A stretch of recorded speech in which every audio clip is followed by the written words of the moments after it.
Hi friends, welcome to my channel. First time ನನ್ನ channel ನೋಡ್ತಾರೆ subscribe ಮಾಡ್ಕೊಳ್ಳಿ friends. ಈ ವಿಡಿಯೋ ಇಷ್ಟ ಆದರೆ ಒಂದು ಲೈಕ್ ಕೊಡಿ. ಇದೊಂದು ಮೇಕಪ್ ಐಟಮ್ಸ್ ಇಟ್ಕೊಳ್ಳುವಂಥ ಪೌಚ್ ಅಂತಲೇ ಹೇಳ್ಬೋದು. ಮೇಕಪ್ ಐಟಮ್ ಎಲ್ಲ ಬೇರೆ ಏನಾದರೂ ಬೇಕು ಅಂದರೆ ಇಟ್ಕೊಂಡು ಹೊರಗಡೆ ಹೋದಾಗ ತೊಗೊಂಡು ಹೋಗ್ಬೋದು. ಇಲ್ಲ ಮನೇಲೂ ಬೇಕಾದರೆ ಏನಾದರೂ ಸ್ಟೋರೇಜ್ ಮಾಡಿ ಇಟ್ಕೊಳ್ಳೋಕ್ಕೆ, ಇವಾಗ ಮಕ್ಳ ಐಟಮ್ಸು ಏನಾದರೂ ಬೇರೆ ಸಪ್ರೇಟಾಗಿ ಇಟ್ಕೋಬೇಕು ಅಂದರೆ ಇಟ್ಕೊಳ್ಳೋಕ್ಕೆ ತುಂಬಾ ಚೆನ್ನಾಗಿದೆ. ಇವಾಗ ಹೊರಗಡೆ ಹೋದಾಗ ನೀವು ಮೇಕಪ್ ಐಟಮ್ಸ್ಗಳನ್ನ ನೀಟಾಗಿ ಇಟ್ಕೊಂಡು ತೊಗೊಂಡೋಗ್ಬೋದು. ಓಕೆನಾ. ಒಂದು ಹಳೇ ಬ್ಲೌಸ್ ಪೀಸಲ್ಲಿ ರೆಡಿ ಮಾಡಿರುವಂಥ ಪೌಚ್ ಇದು. ಮೇಕಪ್ ಐಟಮ್ ಇಟ್ಕೊಳ್ಳುವಂಥ ಪೌಚು ಅಂತಲೇ ಹೇಳ್ಬೋದು. ತುಂಬಾ ಬ್ಯೂಟಿಫುಲ್ ಆಗಿದೆ ನೋಡಿ, ಎಷ್ಟು ಚೆನ್ನಾಗಾಗಿದೆ. ಈ ಥರ ನೀವು ಒಂದು ಹಳೆ ಬ್ಲೌಸ್ ಪೀಸ್ ಇದ್ದರೆ ಈ ಥರ ರೆಡಿ ಮಾಡಿ ಇಟ್ಕೊಂಡ್ರೆ ನೀವು ಆರಾಮಾಗಿ ಯೂಸ್ ಮಾಡ್ಕೋಬೋದು. ಓಕೆನಾ. ಹೊರಗಡೆ ಹೋದರೆ ತೊಗೊಂಡೋಗ್ಬೋದು. ಇಲ್ಲ ಮನೇಲೆ ನಾನು ಹೇಳ್ದಾಗೆ ಏನಾದರೂ ಐಟಮ್ಸ್ ಇಟ್ಕೊಳ್ಳೋಕ್ಕಂತೂ ಸೂಪರ್ ಆಗಿರುತ್ತೆ. ಹಳೆ ಬ್ಲೌಸ್ ಪೀಸಲ್ಲಿ ಈ ಥರ ಬ್ಯೂಟಿಫುಲ್ ಆಗಿರೋ ಮೇಕಪ್ ಕಿಟ್ ಪೌಚನ್ನ ರೆಡಿ ಮಾಡೋದು ಹೇಗೆ ಅಂತ ನೋಡೋಣ ಬನ್ನಿ. ಉದ್ದ ಬಂದುಬಿಟ್ಟು 11.5 ತಗೊಳ್ಳಿ, ಅಗಲ ಬಂದುಬಿಟ್ಟು 8 ಇಂಚ್ ತಗೊಳ್ಳಿ. ಓಕೆನಾ. ಉದ್ದ 11.5, ಅಗಲ ಬಂದುಬಿಟ್ಟು 8 ಇಂಚು. ಇದು 2 ಪೀಸ್ ಬೇಕು ನಮಗೆ. ಮೇಯ್ನಾಗಿ 2 ಪೀಸ್, ಕೆಳಗಡೆ ಒಂದು ಪೀಸ್ ಬರುತ್ತೆ, ಮೇಲ್ಗಡೆ ಒಂದು ಪೀಸ್ ಬರುತ್ತೆ. ಓಕೆನಾ. ಈ ಥರ ಮೇನ್ ಪೀಸು ಮತ್ತು ಲೈನಿಂಗು ಮತ್ತು ಒಂದು ನಾನು ಅಕ್ಕಿ ಚೀಲ ಕಟ್ ಮಾಡಿ ಇಟ್ಕೊಂಡಿದ್ದೀನಿ. ಅಕ್ಕಿ ಚೀಲಗಳಿರುತ್ತಲ್ಲ ಅದನ್ನೇ ಯೂಸ್ ಮಾಡ್ಕೋಬೋದು. ಅಕ್ಕಿ ಚೀಲ ಇಲ್ಲ ಅಂದರೆ ಕ್ಯಾನ್ವಾಸ್ ಹಾಕ್ಕೊಳ್ಳಿ. ಓಕೆನಾ. ಅಕ್ಕಿ ಚೀಲ ಹಾಕಿದ್ರೆ ಸ್ಟಿಫ್ ಆಗಿರುತ್ತೆ, ನೀಟಾಗಿರುತ್ತೆ, ಒಂಥರ ನೋಡೋಕ್ಕೂ ಚೆನ್ನಾಗಿರುತ್ತೆ. ಓಕೆನಾ. ಬಾಳಿಕೆನೂ ಬರುತ್ತೆ ಅನ್ನೋದಕ್ಕೋಸ್ಕರ ಅಕ್ಕಿ ಚೀಲನ ಯೂಸ್ ಮಾಡ್ಕೊಳ್ಳಿ. ಸುಮ್ಮನೆ ವೇಸ್ಟ್ ಆಗಿರುತ್ತೆ ಅಕ್ಕಿ ಚೀಲ, ಅದನ್ನೇ ಹಾಕಿ ಮಧ್ಯಕ್ಕೆ ಹಾಕ್ಬಿಟ್ಟು ಮೇಲೆ ಲೈನಿಂಗ್ ಹಾಕಿ ಕೆಳಗಡೆ ಮಾಮೂಲಿ ಬ್ಲೌಸ್ ಪೀಸ್ ಹಾಕ್ಕೊಳ್ಳಿ. ಓಕೆನಾ. ಈ ಥರ ಹಾಕ್ಕೊಂಡು ಸ್ಟಿಚ್ ಹಾಕೋಬೇಕು ನೀಟಾಗಿ. ಬಾಕ್ಸ್ ಟೈಪಲ್ಲಿ ಒಂದು 4-5 ಸ್ಟಿಚ್ ಹಾಕ್ಕೊಳ್ಳಿ. ಯಾಕೆಂದರೆ ಅದು ನಾವು 3 ಲೈನಿಂಗು, ಅಕ್ಕಿ ಚೀಲ ಮತ್ತು ಬ್ಲೌಸ್ ಪೀಸ್ ಇರೋದ್ರಿಂದ ಸ್ಟಿಫ್ ಆಗಿರಲಿ ಅನ್ನೋದಕ್ಕೋಸ್ಕರ ನೀಟಾಗಿ ಅದನ್ನು ಈ ಥರ ಹಾಕಿ ಸ್ಟಿಚ್ ಮಾಡ್ಕೊಳ್ಳಿ. ಓಕೆನಾ. ಬಾಕ್ಸ್ ಟೈಪಲ್ಲಾದರೂ ಸರಿ, ಉದ್ದುದಕ್ಕಾದರೂ ಸರಿ ಸ್ಟಿಚಿಂಗ್ ಹಾಕ್ಕೊಂಡು ಅದು ನೀಟಾಗಿರಬೇಕು. ಆ ಥರ ಮಾಡಿಕೊಂಡು ಅದು ಎಕ್ಸ್ಟ್ರಾ ಬಟ್ಟೆ ಏನು ಇರುತ್ತಲ್ಲ ಅದನ್ನು ಕಟ್ ಮಾಡಿ ತೆಗೆದುಬಿಡಿ. 2 ಪೀಸನ್ನು ಸೇಮ್ ಇದೇ ರೀತಿಯೇ ರೆಡಿ ಮಾಡ್ಕೋಬೇಕಾಗುತ್ತೆ. ರೆಡಿ ಮಾಡ್ಕೊಂಡಾದ್ಮೇಲೆ ಇನ್ನೊಂದು ಲೆಂತ್ ಪೀಸ್ ತೊಗೋಬೇಕು. ಉದ್ದ ಪೀಸ್ ಬಂದುಬಿಟ್ಟು ಉದ್ದ ಬಂದುಬಿಟ್ಟು 36, ಸ್ಟಿಚಿಂಗ್ ಸೇರಿಸಿ 37 ಇಂಚು ತೊಗೊಳ್ಳಿ. ರೆಡಿ 36, 1 ಇಂಚ್ ಎಕ್ಸ್ಟ್ರಾ ತೊಗೊಳ್ಳಿ, 37 ಇಂಚು.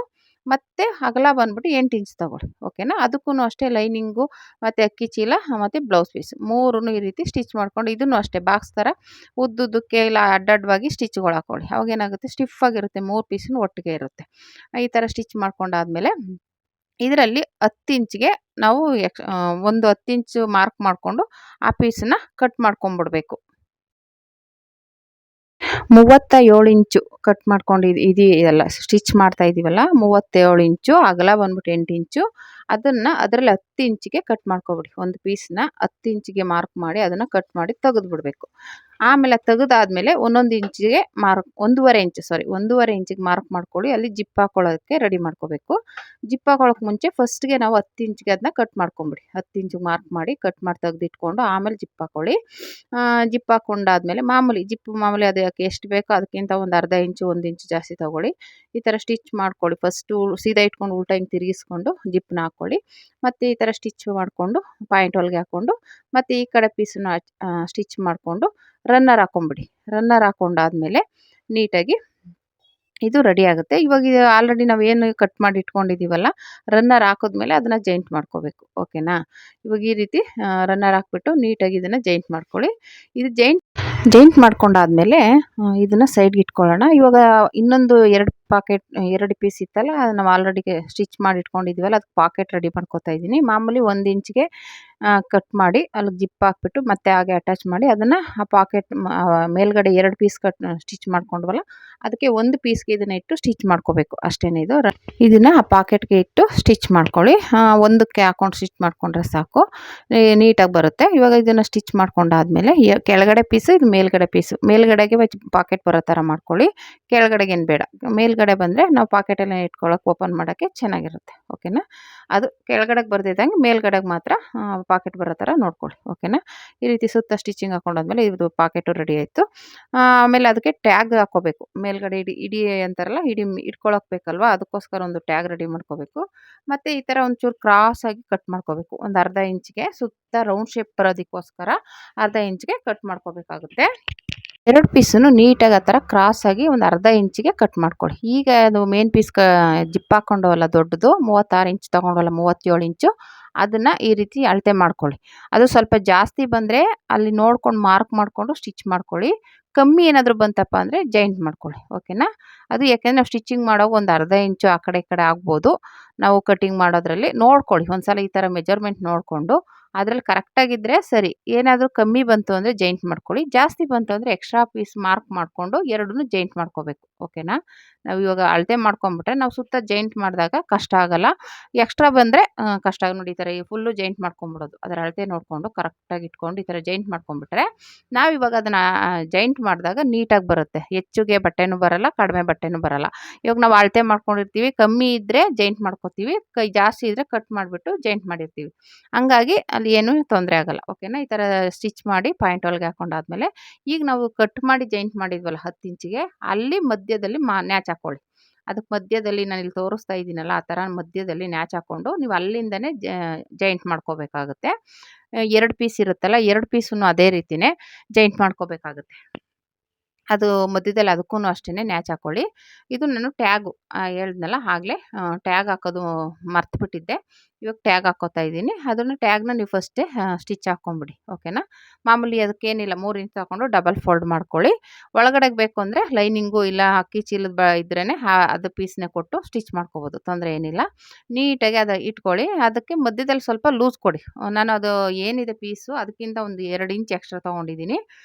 ಅಲ್ಲಿಂದ 4 ಇಂಚು ಕೆಳಗಡೆ 4 ಇಂಚು ಮಾರ್ಕ್ ಮಾಡಿಕೊಂಡು ಮಧ್ಯದಲ್ಲಿ ಇಡೀ ಹಿಡ್ಕೊಳ್ಳೋಕ್ಕಾದ್ರೆ ಸಾಕು. ಅಲ್ಲಿವರೆಗೂ ಜಾಯಿಂಟ್ ಮಾಡ್ಕೊಳ್ಳಿ. ಓಕೆನಾ? ನಾನು ಇಲ್ಲಿ ತೋರಿಸ್ತಾ ಇದ್ದೀನಲ್ಲ ಅದೇ ರೀತಿ ಜಾಯಿಂಟ್ ಮಾಡಿ ಮತ್ತೆ 2 ಕಡೆನೂ ಜಾಯಿಂಟ್ ಮಾಡ್ಕೊಳ್ಳಿ. ಮಧ್ಯದಲ್ಲಿ ಗ್ಯಾಪ್ ಬರಬೇಕು.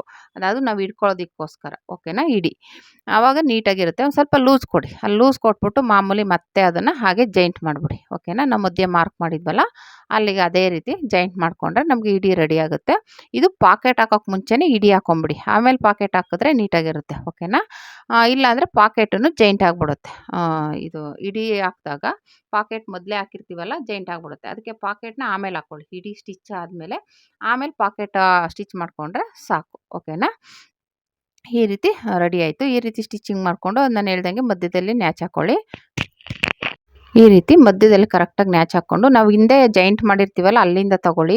ಅಲ್ಲೇ ಒಂದು ಮಧ್ಯದಲ್ಲಿ ನ್ಯಾಚ್ ಹಾಕಿರ್ತೀವಲ್ಲ ಅಲ್ಲಿಂದ ನ್ಯಾಚ್ ಹಾಕ್ಕೊಂಡು ಹಿಂಗೆ ಜಾಯಿಂಟ್ ಮಾಡ್ಕೊಳ್ಳಿ ಒಂದು ಸೈಡು.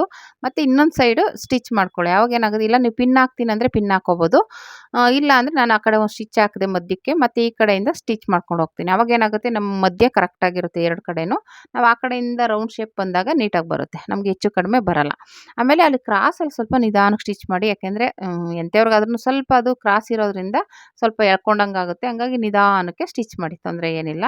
ಆ ಥರ ಸ್ಟಿಚ್ ಮಾಡಿ ಡಬಲ್ ಸ್ಟಿಚ್ ಹಾಕ್ಕೊಳ್ಳಿ. ನೀಟಾಗಿ ಬರುತ್ತೆ. ಓಕೆನಾ? ಅಷ್ಟೇ.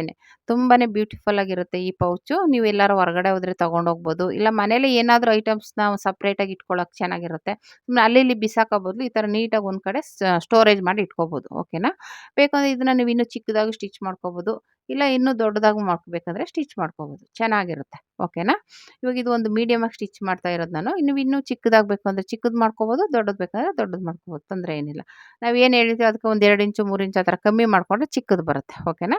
ಈ ರೀತಿ ಸ್ಟಿಚಿಂಗ್ ಹಾಕೊಂಡಾದ್ಮೇಲೆ ಇವಾಗ ಮೇಲ್ಗಡೆ ಪೀಸ್ ಬರುತ್ತಲ್ಲ ಮೇಲ್ಗಡೆ ಪೀಸನ್ನು ಅದೇ ರೀತಿ ಇವಾಗ ನಾವು ಕೆಳಗಡೆ ಯಾವ ರೀತಿ ಸ್ಟಿಚ್ ಮಾಡೋದ್ವೋ ಮಧ್ಯದಲ್ಲಿ ನ್ಯಾಚ್ ಹಾಕ್ಕೊಂಡು ಹಿಂದೆ ನಾವು ಜಾಯಿಂಟ್ ಮಾಡಿದ್ವಲ್ಲ ಅಲ್ಲಿಂದನೇ ಸ್ಟಿಚ್ ಮಾಡಬೇಕು. ಅಲ್ಲಿ ಮಧ್ಯೆ ಕರೆಕ್ಟಾಗಿ ಜಾಯಿಂಟ್ ಮಾಡ್ಕೋಬೇಕಾಗುತ್ತೆ.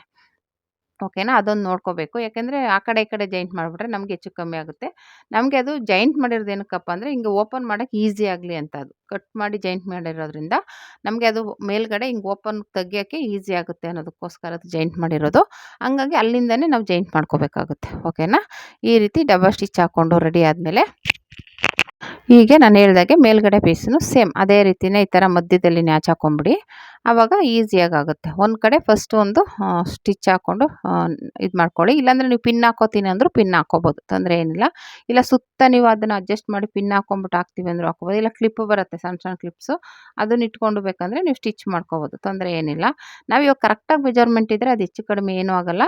ನಾವು ಆಲ್ರೆಡಿ ಫಸ್ಟೇ ನೋಡ್ಕೊಂಡಿರ್ತೀವಲ್ವ ಅದು ಹೆಚ್ಚಾಗಿ ಬಂದರೆ ಕಟ್ ಮಾಡಿಬಿಡೋದು. ಜಾಸ್ತಿ ಬಂದರೆ ಕಟ್ ಮಾಡಿಬಿಡೋದು. ಕಮ್ಮಿ ಬಂದರೆ ಜಾಯಿಂಟ್ ಮಾಡಿ ಅದ್ರ ಅಳತೆ ಕರೆಕ್ಟಾಗಿರೋದ್ರಿಂದ ನಮಗೆ ಜಾಸ್ತಿ ಕಮ್ಮಿ ಬರಲ್ಲ. ಅಲ್ಲಿ ಕರೆಕ್ಟಾಗಿ ಅಡ್ಜಸ್ಟ್ ಆಗುತ್ತೆ. ಅದಕ್ಕೋಸ್ಕರ ತೊಂದರೆ ಏನಿಲ್ಲ. ನಾವು ಅದು ಮೆಜರ್ಮೆಂಟ್ ನೋಡಿಲ್ಲ ಅಂದರೆ ಆವಾಗ ನಮಗೆ ಕಮ್ಮಿ ಜಾಸ್ತಿ ಆಗೋದಾಗ ಸ್ಟಿಚಿಂಗ್ ಮಾಡೋಕ್ಕೆ ಕಷ್ಟ ಆಗುತ್ತೆ. ಇದು ಅಳತೆ ಕರೆಕ್ಟಾಗಿ ತೊಗೊಂಡಿರೋದ್ರಿಂದ ಏನು ತೊಂದರೆ ಇಲ್ಲ. ಕರೆಕ್ಟಾಗಿ ಬರುತ್ತೆ. ಈ ಥರ ಸ್ಟಿಚ್ ಮಾಡಿಕೊಂಡು ಡಬಲ್ ಸ್ಟಿಚ್ ಹಾಕ್ಕೊಳ್ಳಿ. ಡಬಲ್ ಸ್ಟಿಚ್ ಹಾಕ್ಕೊಂಡಾದ್ಮೇಲೆ ಬ್ಯೂಟಿಫುಲ್ ಆಗಿರೋ ಪೌಚ್ ರೆಡಿ ಆಗುತ್ತೆ. ಮೇಕಪ್ ಕಿಟ್ ಇಟ್ಕೊಳ್ಳುವಂಥ ಪೌಚ್. ಓಕೆನಾ? ತುಂಬಾ ಬ್ಯೂಟಿಫುಲ್ ಆಗಿದೆ. ನೀವು ಎಲ್ಲಾದರೂ ಹೊರಗಡೆ ಹೋದರೆ ಮದುವೆಗೆ, ಫಂಕ್ಷನ್‌ಗೆ ನೀಟಾಗಿ ಇಟ್ಕೊಂಡು ಒಂದು ಬ್ಯಾಗಲ್ಲಿ ಇಟ್ಕೋಬೋದು. ಇಲ್ಲ ಕೈಯಲ್ಲೇ ಇಟ್ಕೊಂಡು ಹೋಗ್ಬೋದು. ತೊಂದರೆ ಏನಿಲ್ಲ. ಆ ಥರ ತುಂಬಾ ಬ್ಯೂಟಿಫುಲ್ ಆಗಿದೆ. ಒಂದು ಹಳೇ ಬ್ಲೌಸ್ ಪೀಸಲ್ಲಿ ರೆಡಿ ಮಾಡಿರುವಂಥದ್ದು. ಅದಕ್ಕೆ ಒಂದು ಸ್ವಲ್ಪ ಲೈನಿಂಗು, ಒಂದು ಅಕ್ಕಿ ಚೀಲ ಹಳೇದು ಇದ್ದರೆ ಅದನ್ನೇ ಹಾಕ್ಬಿಟ್ಟು ಈ ಥರ ಸ್ಟಿಚ್ ಮಾಡಿ ಇಟ್ಕೊಳ್ಳಿ. ತುಂಬಾ ಬ್ಯೂಟಿಫುಲ್ ಆಗಿರುತ್ತೆ. ವಾಶ್ ಮಾಡಿ ನೀಟಾಗಿ ಯೂಸ್ ಮಾಡ್ಬೋದು. ನೋಡಿ ಈ ರೀತಿ ರೆಡಿ ಆಯಿತು ಪೌಚ್. ಬ್ಯೂಟಿಫುಲ್ ಆಗಿರೋ ಪೌಚ್. ನೀವು ಟ್ರೈ ಮಾಡಿ ಹೇಗೆ ಬಂತು ಅಂತ ಒಂದು ಕಮೆಂಟ್ ಮಾಡಿದ್ರೆ ನಮಗೂ ಖುಷಿ ಆಗುತ್ತೆ. ನಾವು ತೋರಿಸ್ಕೊಟ್ಟಿರೋದನ್ನ ಟ್ರೈ ಮಾಡಿದ್ದಾರೆ, ಚೆನ್ನಾಗಿ ಬಂತಾ ಇಲ್ವಾ, ಏನು ಮಿಸ್ಟೇಕ್ ಆಯಿತು ಅಂತ ಹೇಳಿದ್ರೆ ನಮಗೂ ಒಂದು ಖುಷಿ ಆಗುತ್ತೆ. ಓಕೆನಾ? ಸರಿ ಬಂತು ಅಂದರೆ ಸರಿ, ಇಲ್ಲ ಅಂದರೆ ಇಲ್ಲ ಅಂತ ಹೇಳಿದ್ರೆ ನಮಗೊಂಥರ ಖುಷಿ ಆಗುತ್ತೆ. ನಾವು ಹೇಳ್ಕೊಟ್ಟಿರೋದನ್ನ ಯಾರೋ ಒಬ್ಬರು ಟ್ರೈ ಮಾಡಿದ್ದಾರೆ ಅಂತ. ಓಕೆನಾ? ಈ ಥರ ನೋಡಿ ಎಷ್ಟು ಬ್ಯೂಟಿಫುಲ್ ಆಗಿದೆ. ಬ್ಯೂಟಿಫುಲ್ ಆಗಿರೋ ಮೇಕಪ್ ಕಿಟ್ ಪೌಚ್ ಅಂತಲೇ ಹೇಳ್ಬೋದು. ನೋಡಿ ಎಷ್ಟು ಬ್ಯೂಟಿಫುಲ್ ಆಗಿದೆ. ಈ ಥರ ಉಲ್ಟಾ ತಿರುಗಿಸ್ಕೊಂಡ್ರೆ ನಿಮಗೆ ಬ್ಯೂಟಿಫುಲ್ ಆಗಿರೋ ಪೌಚ್ ರೆಡಿ ಆಗುತ್ತೆ. ನೋಡಿ ಎಷ್ಟು ಚೆನ್ನಾಗಿದೆ. ಇಟ್ಕೊಂಡು ಹೋಗೋದಕ್ಕೆ ಹ್ಯಾಂಡಲ್ ಆಗಲಿ, ಎಲ್ಲ ಜಿಪ್ ಆಗಲಿ ಎಷ್ಟು ನೀಟಾಗಿದೆ. ತುಂಬಾ ಬ್ಯೂಟಿಫುಲ್ ಆಗಿದೆಯಲ್ವ? ಒಂದು ಸಲ ಟ್ರೈ ಮಾಡಿ ಫ್ರೆಂಡ್ಸ್. ಹೇಗೆ ಬಂತು ಅಂತ ಕಮೆಂಟ್ ಮಾಡಿ. Thank you for watching friends.